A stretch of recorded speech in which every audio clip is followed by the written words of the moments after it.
السلام عليكم ورحمة الله. أعوذ بالله من الشيطان الرجيم. بسم الله الرحمن الرحيم. الحمد لله رب العالمين والعاقبة للمتقين. اللهم صل على سيدنا محمد وعلى آل سيدنا ومولانا محمد. إن أريد إلا الإسلام ما استطعت وما توفيقي إلا بالله عليه توكلت وإليه أنيب. ബഹുമാനപ്പെട്ട സമസ്ത കേരള ജമിഅത്തുൽ ഉലമായുടെ സംസ്ഥാന ഉപാധ്യക്ഷൻ, പാലക്കാട് ജില്ലാ അധ്യക്ഷനുമായ നമ്മുടെ മണ്ണാർമല മഹല്ല് ഖാദി കൂടിയായ ബഹുമാനപ്പെട്ട നല്ല ഉസ്താദ് അവറുകളെ, സമസ്ത ജമിഅത്തുൽ ഉലമ കേന്ദ്ര മുഷാവറ അംഗം ബഹുമാനപ്പെട്ട അസ്ഗർ ഉസ്താദ് പട്ടിക്കാട് അവറുകളെ, ബഹുമാനപ്പെട്ട ജമിഅത്തുൽ മുഅല്ലിമീൻ കേന്ദ്ര കൗൺസിൽ സെക്രട്ടറി കൊടുക്ക അബ്ദുറഹ്മാൻ മുസ്ലിയാർ ഉൾപ്പെടെ നേരത്തെ പേര് പറയപ്പെട്ട നേതാക്കളൊക്കെ ഉണ്ട്. ആവർത്തിക്കുമ്പോൾ സമയം ദീർഘിക്കുമെന്ന് വിചാരിച്ചുകൊണ്ട് ഒന്നും ആവർത്തിക്കുന്നില്ല.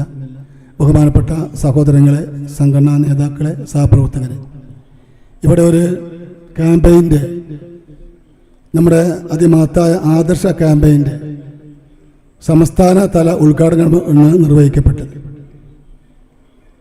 ഇങ്ങനൊരു ക്യാമ്പയിൻ്റെ പ്രസക്തിയും അതിൻ്റെ ആവശ്യകതയുമൊക്കെ ഇതുവരെയുള്ള പ്രഭാഷണങ്ങളിൽ നിന്ന് നാം മനസ്സിലാക്കിയിട്ടുണ്ട്.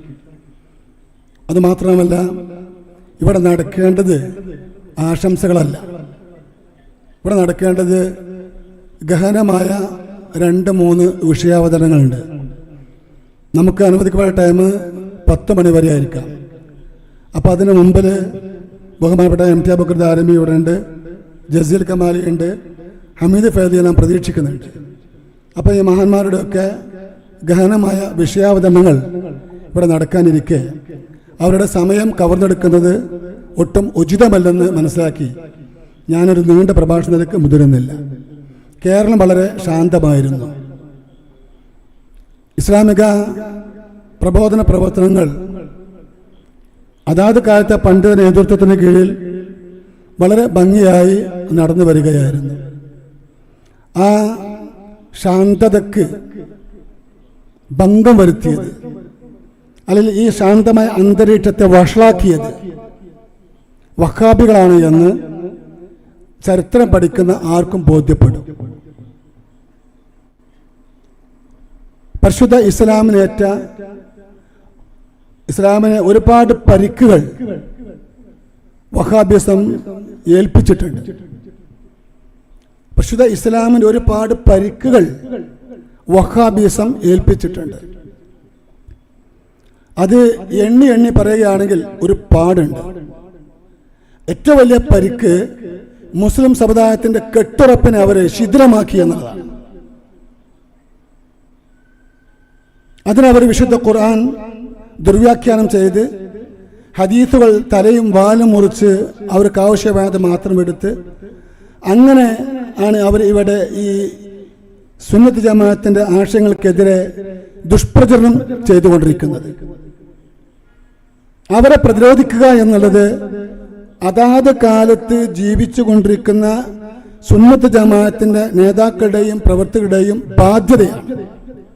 പരിശുദ്ധ ഇസ്ലാം തനത് രൂപത്തിലൂടെ നിലനിന്ന് കാണണമെന്ന് ആഗ്രഹിക്കുന്ന ഓരോ സത്യവിശ്വാസിയുടെയും ബാധ്യതയാണ് സുന്നത്ത് ജമാഅത്തിന്റെ ആശയ പ്രചരണം കാലാകാലങ്ങൾ നടത്തുക എന്നുള്ളത്. നമ്മുടെ ഇത് മാത്ത 100 വർഷം കഴിഞ്ഞു. ഇനി നമുക്കെല്ലാം പൊടിയും അടങ്ങി നമ്മൾ ശാന്തമായിരിക്കാൻ പറ്റുമോ?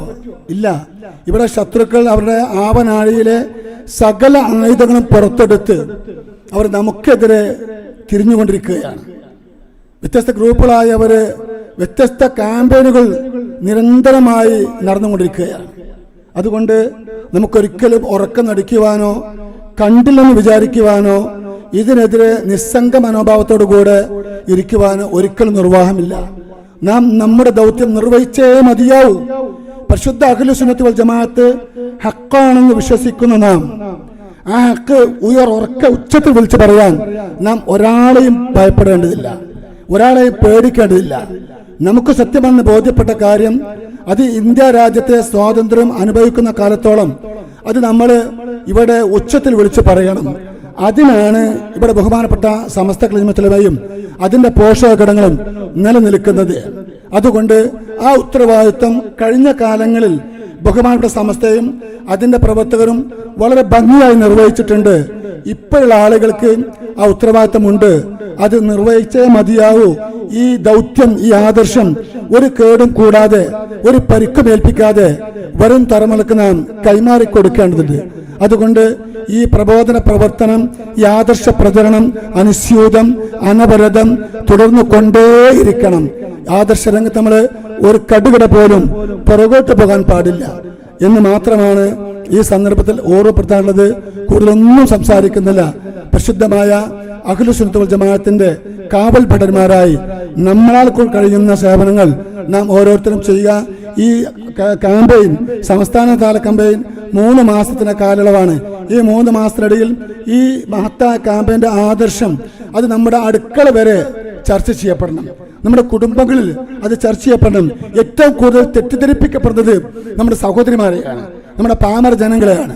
അതുകൊണ്ട് നിജസ്ഥിതി വഹാബിസം എന്താണെന്ന് ശരിക്കാണ്ട് അസല് രൂപങ്ങൾ തുറന്നു കാണിച്ചാൽ, അതാണ് പൊളിച്ചെഴുതിയാൽ ഈമാനുള്ള ആളുകളാരും അതിന്റെ പിന്നാലെ പോകൂല. പിന്നെ ഹിദായത്ത് പഠിച്ചവന്റെ ഭാഗത്തുനിന്നാണ്. എല്ലാവർക്കും പഠിച്ച ഹിദായത്ത് കൊടുത്തോളുന്നില്ല.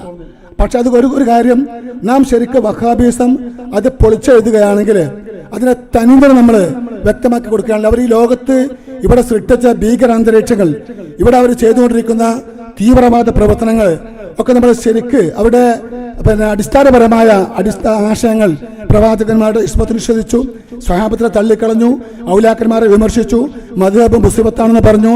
ഒട്ടനേകം പരാമർശങ്ങൾ അവർ രേഖപ്പെടുത്തി വെച്ചതിന് നമ്മുടെ മുമ്പിൽ ധാരാളമുണ്ട്. ഇതൊക്കെ പുതിയ തലമുറ മറന്നുപോയി. പുതിയ തലമുറയ്ക്ക് ഒന്നും അറിയില്ല. കേവലം ഒരു ജില്ലി സേവയും പിശാചി സേവയും മാത്രമായി നമ്മൾ ഒതുങ്ങിയിരിക്കുകയാണ്. അതുമാത്രമല്ല, അവരുടെ പഴയ അടിസ്ഥാന ആദർശങ്ങളൊന്നും ഒരു മാറ്റവും അവർക്കില്ല. അതൊക്കെ നമ്മൾ ശരിക്ക് തിരിച്ചു കൊണ്ടുവന്ന് വഹാബിസത്തിന്റെ തനി നിറം സമൂഹത്തിന് മുമ്പിൽ നാം തുറന്നു കാണിക്കാൻ ബാധ്യസ്ഥരാണ്. ഈ ക്യാമ്പയിൻ കാലാവധി നമ്മൾ പരമാവധി ഉപയോഗപ്പെടുത്തണമെന്ന് ഓർമ്മപ്പെടുത്തുന്നു. ഈ 3 മാസം കൊണ്ട് നിർത്താവുന്ന നല്ല ക്യാമ്പയിൻ. സമസ്തക്ക് ഒരുപാട് പോഷകങ്ങളുണ്ട്. ജമിയത്തുൽ ഉലമാ 3 മാസം കഴിഞ്ഞാൽ ഉടനെ SKSF 3 മാസം തുടങ്ങണം, തുടർച്ചയായി തുടങ്ങണം.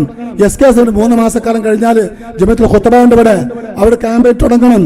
അങ്ങനെ സമസ്തയുടെ പോഷകങ്ങളൊക്കെ നിരന്തരമായി ഈ ക്യാമ്പയിനുമായി ഈ വിദേഹത്തിലെ കക്ഷികളെ പിന്നാലെ നിരന്തരമായി ഉണ്ടാവണം എന്ന് മാത്രം ഓർമ്മപ്പെടുത്തിക്കൊണ്ട് ഈ മഹത്തായ ക്യാമ്പയിന് ഇതിന്റെ എല്ലാവിധ വിജയാശംസകളും നേർന്നുകൊണ്ട് ഞാൻ എൻ്റെ യുവ സുഹൃത്തുക്കളായ നമ്മുടെ പണ്ഡിതന്മാർക്ക് വിഷയാവതരണത്തിന് വേണ്ടി സമയം ഒഴിഞ്ഞു കൊടുക്കുകയാണ്. അല്ലാഹു സുബ്ഹാനഹു വ തആല പ്രസിദ്ധമായ സമസ്തക്ക് കീഴിൽ പ്രസിദ്ധമായ അഹ്ലു സുന്നത്ത് വൽ ജമാഅത്ത് പറയുന്ന മഹിതമായ ആദർശം ജീവിതത്തിൽ മുറുകെ പിടിച്ചുകൊണ്ട് അത് മറ്റുള്ളവരിലേക്ക് എത്തിച്ചു കൊടുക്കാൻ, പ്രചരിപ്പിക്കുവാൻ പടച്ച റബ്ബ് നമുക്ക് എല്ലാവിധ സൗകര്യങ്ങളും എല്ലാവിധ തൗഫീഖും നൽകി അനുഗ്രഹിക്കുമാറാവട്ടെ. അതിന് മുമ്പിൽ നാം ഒന്നും തന്നെ തടസ്സമായി കാണേണ്ടതില്ല. നമുക്ക് ഇഖ്ലാസ് ഉണ്ടെങ്കിൽ അള്ളാഹു അതെല്ലാം വിജയിപ്പിക്കും. എല്ലാ തടസ്സങ്ങളും വകഞ്ഞു മാറ്റി മുന്നോട്ട് പോകാൻ അള്ളാഹു റബ്ബുൽ ഇസ്സത്ത് നമ്മെ സഹായിക്കും. റബ്ബ് തുണക്കട്ടെ. എല്ലാവിധ ആശംസ നേർന്നുകൊണ്ട് ഞാൻ അവസാനിക്കുന്നു. വആഖിറു ദഅവാനാ അനിൽ ഹംദുലില്ലാഹി റബ്ബിൽ ആലമീൻ. അസ്സലാമു അലൈക്കും വറഹ്മത്തുള്ളാഹി.